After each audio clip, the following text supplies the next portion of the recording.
Hey friends, price ceilings are a legal maximum price for a particular good or service. So why do we even need a legal maximum price? Well, because the good or service is usually so expensive that the government must step in to set a maximum price in order to protect consumers. So with that said, price ceilings are usually set to protect consumers by making certain goods more affordable. So one very common example would be that of rent in New York City. So for example, New York City imposed price ceilings on rent sometime since the early 20th century. And maybe another example could be food price controls to make certain types of food more affordable to the masses. And these examples show how price ceilings are a legal maximum price for a particular good. This particular diagram shows price ceiling on rent in New York City. And look at the placement of where the price ceiling is in this diagram, which is reflected here at PC. You'll notice that PC is actually below the price equilibrium.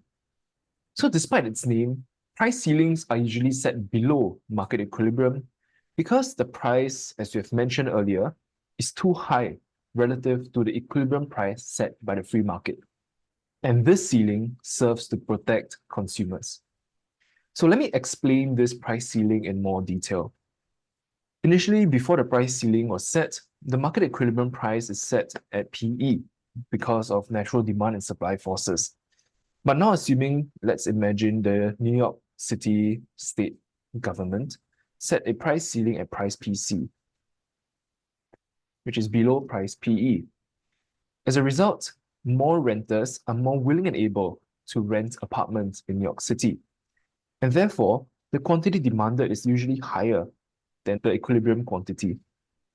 But at the same time, if you think about it from the landlord's perspective, now the potential rent you would get as a result of price ceiling falls from PE to PC. So the amounts of apartments that you are willing and able to supply would fall below from QE to QS. And this results in a gap, which is the shortage. As you see in this gap between this point and this point. So this is basically a shortage, which results as a consequence of the price ceiling. So this shortage leads to two types of consequences. Firstly, consequences on markets, and secondly, consequences on different stakeholder groups.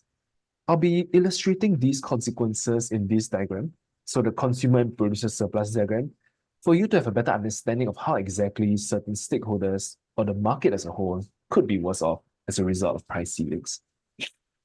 Firstly, in terms of consequences on markets, as I've mentioned in the earlier diagram, the first key consequence of a price ceiling on free markets would be that of a shortage, as reflected in this gap over here. And subsequently, because of the shortage, this could lead to other secondary consequences, such as non-price rationing, underground markets, or maybe even an under-allocation of resources, as well as allocative inefficiency within a market. And this could also lead to a welfare loss, which you will see in this diagram over here.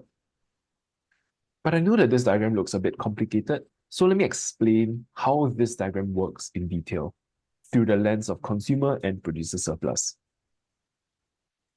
So this particular diagram shows how rental market in New York City could be if there were no price ceilings imposed.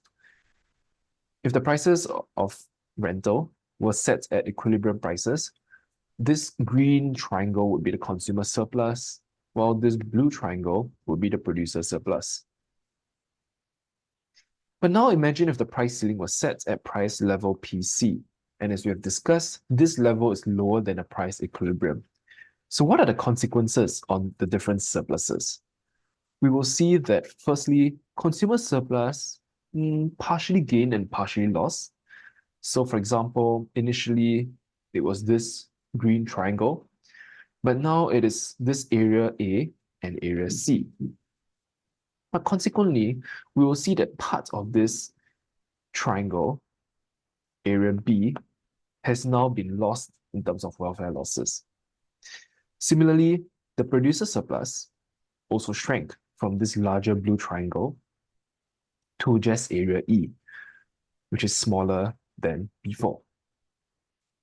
So what does this mean? Firstly, it means that consumers could potentially gain, be better off, or they could be worse off as a result of price ceilings. And this is true if you think about it.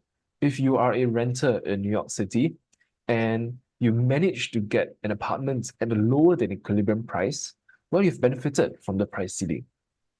But we also need to recall that there is a broader group of rentals or people who want to rent who may not have been able to secure an apartment because now fewer apartments are available for rent in New York City. So this group of people who did not get the apartment are represented in area B. Whereas, of course, those who got the apartments could have been represented in area C. Similarly, if you think about it from the landlord's perspective, well, now landlords become worse off, right?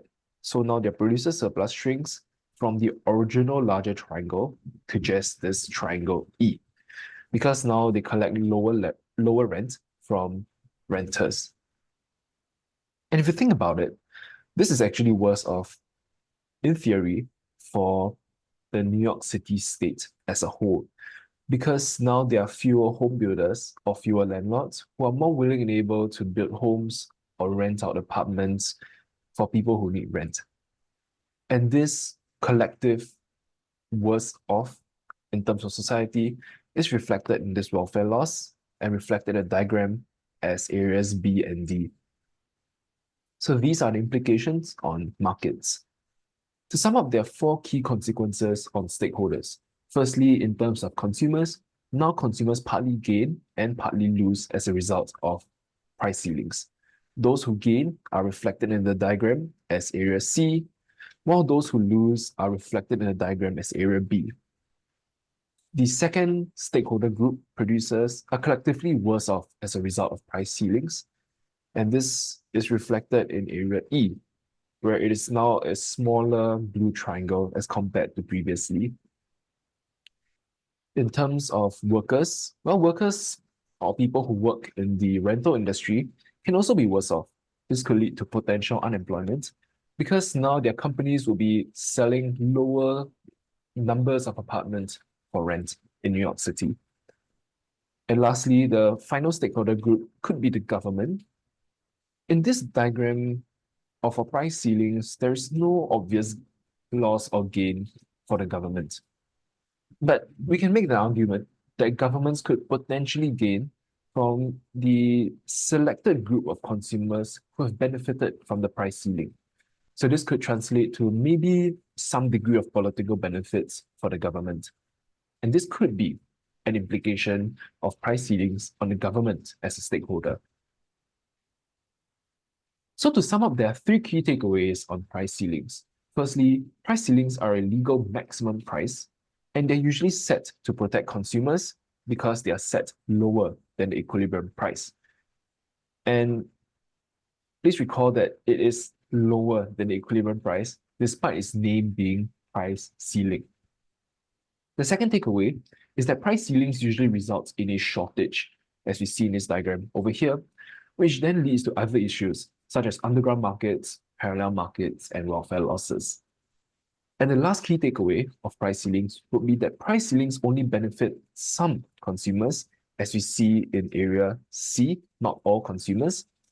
And as a whole, it makes other stakeholder groups, such as producers, workers, and the unfortunate consumers, worse off.